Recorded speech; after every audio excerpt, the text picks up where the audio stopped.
Welcome to the another session of e-learning of class 12th accountancy. And now in this session I am going to tell you about issue of debentures.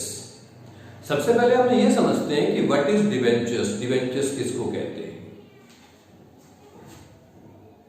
Debentures के बारे में Indian companies act 2013 के section number 2 sub section number 30 में लिखा है कि debentures include debenture stock, bond or any type of security of a company whether constituting a charge on the assets or not. According to Indian Companies Act 2013, debentures का मतलब debenture stock से माना जाएगा जिसके अंदर इंक्लूड होंगे debentures, जिसके अंदर इंक्लूड होंगे बॉन्ड्स और किसी भी दूसरी सिक्योरिटी जिस पर कंपनी ने चार्ज दिया है, एसेट्स पर चार्ज दिया है और नहीं दिया है। इसके अकॉर्डिंगली जो मेन कैरेक्टरिस्टिक्स होती है डिवेंचर्स की, पहली बात, डिवेंचर्स एक सर्टिफिकेट के फॉर्म में इशू किया जाता है पब्लिक को। कंपनीज पब्लिक को एक सर्टिफिकेट देती है इसके अगेंस्ट में। और ये ध्यान रखने वाली बात है कि डिवेंचर्स कंपनी के लोन कंपोनेंट्स माने जाते हैं। जब कंपनी नॉर्मल पब्लिक से लॉन्ग टर्म बेसिस पर लोन लेती है तो उसके अगेंस्ट में जो सर्टिफिकेट इशू किया जाएगा that is called debentures. Second चीज, डिवेंचर्स एक कॉन्ट्रैक्ट के अंदर इशू किया जाता है। मतलब कंपनी नॉर्मल पब्लिक से एक कॉन्ट्रैक्ट करती है कि आप इतना पैसा हमें दीजिए या आप जो पैसा हमें देंगे उसके अगेंस्ट में हम आपको इंटरेस्ट का पेमेंट करते रहेंगे और फ्यूचर में जब भी इस कॉन्ट्रैक्ट की डेट खत्म हो जाएगी, जब डिवेंचर्स की मैच्योरिटी हो जाएगी तो इसका पूरा रिपेमेंट भी आपको किया जाएगा। डिवेंचर्स कई टाइप के हो सकते हैं। डिवेंचर्स में भी सिक्योर डिवेंचर्स जिसके अगेंस्ट में कंपनी अपनी एसेट्स को सिक्योर करके रखती है कि इन केस यदि कंपनी के पास पैसा ना हो तो कंपनी इस टाइप के डिवेंचर्स का पेमेंट करने के लिए अपनी एसेट्स को सेल करके डिवेंचर होल्डर्स का पेमेंट करती है। डिवेंचर्स में भी नेकेड डिवेंचर्स जिन पर कंपनी की कोई सिक्योरिटी का चार्ज नहीं होता है। इट में बी बियरर डिवेंचर्स, मतलब जिसके पास है उसी का माना जाएगा। इट में बी रिडीमेबल डिवेंचर्स जिनका एक पर्टिकुलर टाइम पीरियड के बाद रिडम्पशन किया जा सकता हो। इट में बी इररिडीमेबल डिवेंचर्स, पर नॉर्मली कंपनी इररिडीमेबल डिवेंचर्स को इशू नहीं करती है। ठीक है, अब हम इसका पहला डिवेंचर्स कैसे कैसे इशू किए जा सकते हैं। नॉर्मली डिवेंचर्स कोई 3 टाइप से इशू किए जा सकते हैं। जैसे शेयर्स इशू करते हैं हम, डिवेंचर्स में भी इशूड एट पार, जब फेस वैल्यू पर ही डिवेंचर्स लिए जा रहे हो। डिवेंचर्स में भी issued at premium more than face value पर, और डिवेंचर्स में भी issued at discount less than face value पर जब कंपनी इन डिवेंचर्स को अपने डिवेंचर होल्डर्स को देती है या इन्वेस्टर्स को देती है तो उसे बोलते हैं issue of debentures at discount. अच्छा, इसकी जर्नल एंट्रीज बिल्कुल शेयर्स की तरह हैं। जैसे हम शेयर्स में एंट्रीज करते थे सेम एंट्रीज रहेंगी, केवल एक मेन डिफरेंस क्या रहेगा हमारे पास जर्नल एंट्रीज में नॉर्मल कंडीशंस में कि जहां भी हम शेयर लिखते थे उसकी जगह लिखा जाएगा डिवेंचर्स और कैपिटल वर्ड को नहीं लिखा जाएगा। जैसे हम फर्स्ट एंट्री करते थे bank account debit to shares में, bank account debit to share application account, तो अब उसकी जगह एंट्री हो जाएगी bank account debit to debenture application account. और second entry debenture share application account debit to share capital account, उसकी जगह हो जाएगा debenture application debit to debentures account.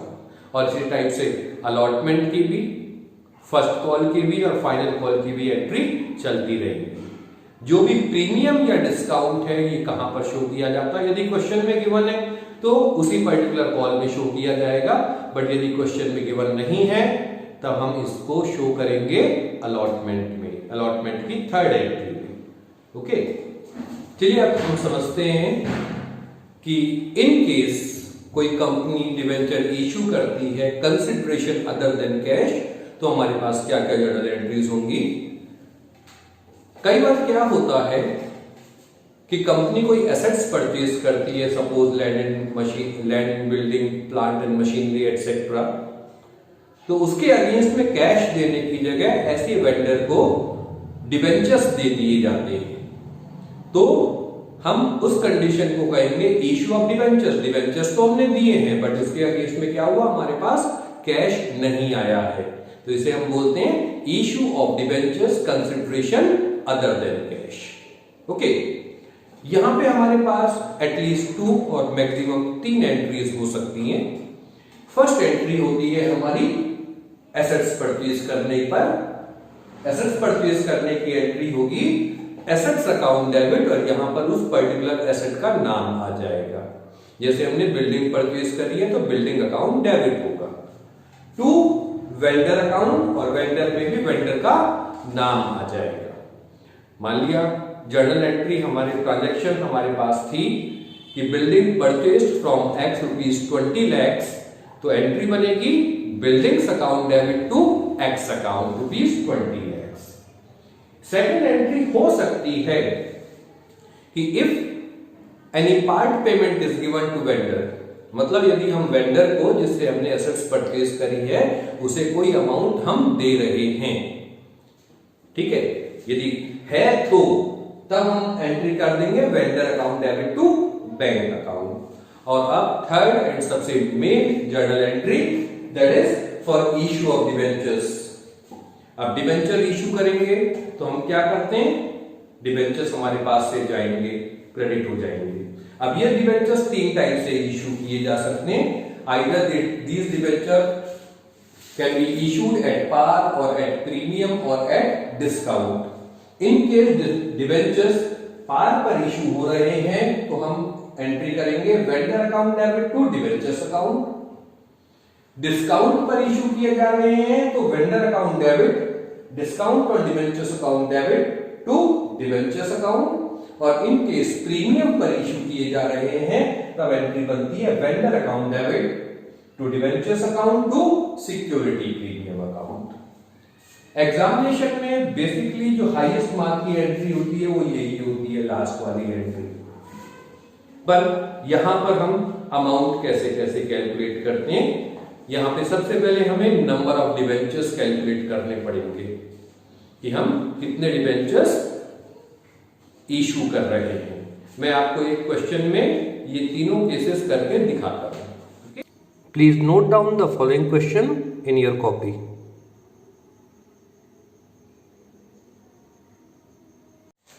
In this question, it is written that a company purchased assets of the book value of rupees 9,90,000 from another company. तो assets purchase करनी है तो इसके लिए हमारे पास जर्नल एंट्री हो जाएगी। First entry assets account debit to vendor account। अब वेंडर हमने इसलिए लिखा है क्योंकि यहां पर जिससे गुड्स परचेज करी है, एसेट्स परचेज करी है, उसका नाम नहीं दिया है, ठीक है। और अमाउंट आ गई इसकी 9,90,000। देन क्वेश्चन में आगे है, it was agreed that purchase consideration be paid by issuing 11% debentures of ₹100 each। Assume that the debentures had been issued, number first at par, number second at a premium of 10% and number third at a discount of 10%। तो first case में जो second entry होगी इसका first case, अब debentures issued पार पर किए हैं तो सिंपल सी एंट्री हो जाएगी वेंडर अकाउंट डेबिट कितना होगा 9,90,000 to 11% डिवेंचर्स अकाउंट। 9,90,000। पर सेकंड केस में बोला है कि इफ ये डिबेंचर्स पार पर इशू ना किए गए होते, डिबेंचर इशू करे हैं हमने प्रीमियम पे 10%, तब हमारे पास एंट्री क्या बनती, तब एंट्री बनती vendor account debit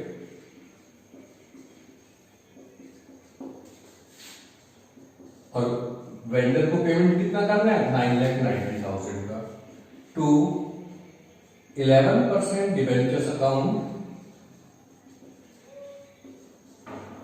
to security premium account. But जब भी डिबेंचर्स इशू किए जाएंगे आइदर एट प्रीमियम और एट डिस्काउंट, तो सबसे पहले हमें कैलकुलेट करना पड़ेगा नंबर ऑफ डिबेंचर्स। ये ध्यान से समझिए, देखिए नंबर ऑफ डिबेंचर्स मैं कैलकुलेट करता हूं। हमने पेमेंट करना है कितना, 9,90,000 का, डिवाइडेड बाय एक डिबेंचर की वैल्यू कितनी है, 100 रुपीज है, और हमने 10% प्रीमियम पर दिया है ना। तो अब हम डिबेंचर्स कितने का दे रहे हैं, 110 का। तो टोटल आया हमारे पास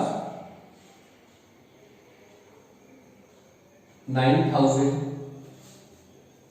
ओके, अब ये जो 9,000 डिबेंचर्स आए, इसे अब डिबेंचर की फेस वैल्यू कितनी, 100, सिक्योरिटी प्रीमियम की वैल्यू कितनी है, 10। तो अब इस 9,000 को 100 से इंटू करके 9 लाख तो डिबेंचर्स में आ जाएंगे, और अगेन इस 9,000 को 10 से इंटू करेंगे, 90,000 हमारे पास आ जाएंगे सिक्योरिटी प्रीमियम में। Okay,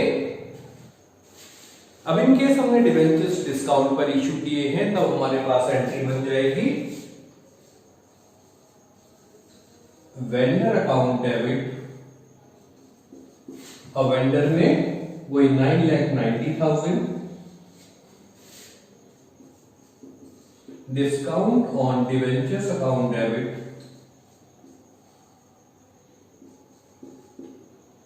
to 11% debentures account. Debenture की फेस वैल्यू है 100 रुपीज की, और डिस्काउंट है 10%, मतलब 10 रुपीज। अगेन यहां पर भी हमें नंबर ऑफ डिबेंचर्स कैलकुलेट करना पड़ेगा। अब देखिए यहां पे नंबर ऑफ डिबेंचर्स कैसे कैलकुलेट होंगे, हमने पेमेंट करना है 9,90,000 का,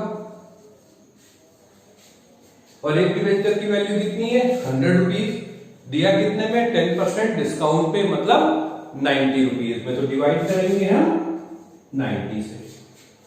ओके, ये आ गया हमारा 1,100। ओके, अब इस 11,000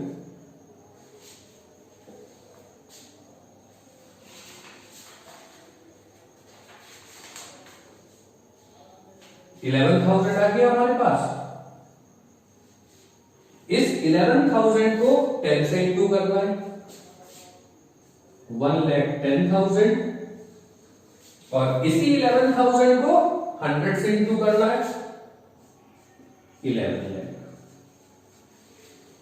ओके, तो बस इस मेन चीज क्या है, जब भी डिबेंचर्स इशू किए जाएंगे आइदर एट प्रीमियम और एट डिस्काउंट, तो first you have to calculate number of debentures, और जो नंबर ऑफ डिबेंचर्स निकाले उससे डिबेंचर की फेस वैल्यू को इंटू कर दिया तो डिबेंचर्स में लिख देंगे, और प्रीमियम या डिस्काउंट को इंटू कर दिया तो प्रीमियम या डिस्काउंट लिखेंगे।